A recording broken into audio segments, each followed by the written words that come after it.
আসসালামু আলাইকুম সুপ্রিয় দর্শক মণ্ডলী। প্রয়োজনে ভারতে গিয়ে হাসিনাকে জিজ্ঞাসাবাদ। সুপ্রিয় দর্শক মণ্ডলী, আপনারা জানেন শেখ হাসিনা লেডি লেন্দিব দর্জি ভারতের কৃতদাস গুন্ডা শেখ মুজিবুর রহমানের কন্যা, কুখ্যাত লেডি কিলার লেডি লেন্দিব দর্জি শেখ হাসিনা। সে 2009 সালের 25-26 ফেব্রুয়ারি আমাদের প্রিয় সামরিক কর্মকর্তাদেরকে মেরে ফেলেছে। দেশের স্বাধীনতা সার্বভৌমত্বের অতন্ত্র প্রহরী বীর সৈনিকদেরকে, আর্মি অফিসার 57 জন সহ 70 জনকে মেরে ফেলেছে।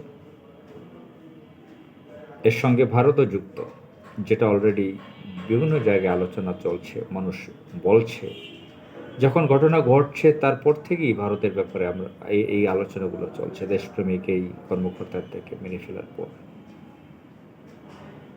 তো এখানে দৈনিক আমার দেশ পত্রিকায় মঙ্গলবার 7 জানুয়ারি 2025 দৈনিক আমার দেশ পত্রিকার ব্যাক পেজে একটি নিউজ হয়েছে, যেটার শিরোনাম হচ্ছে প্রয়োজনে ভারতে গিয়ে হাসিনাকে জিজ্ঞাসাবাদ।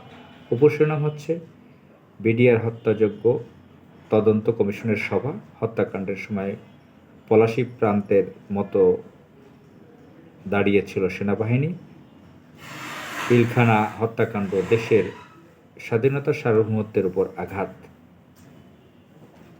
আর এই নিউজটার কয়েকটা বাক্য আমি আপনাদেরকে পড়ে শোনাচ্ছি। অনুমতি পেলে ভারতে গিয়ে শেখ হাসিনাকে জিজ্ঞাসাবাদ করা হবে বলে জানিয়েছেন সে দেশের আলোচিত পিলখানা হত্যাকাণ্ডের ঘটনায় গঠিত জাতীয় স্বাধীন তদন্ত কমিশন।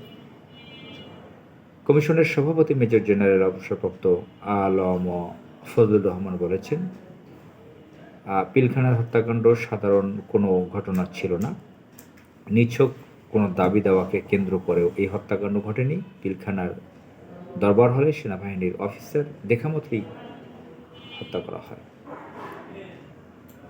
যাই হোক, আমরা এটার বিচার চাই। আসসালামু আলাইকুম।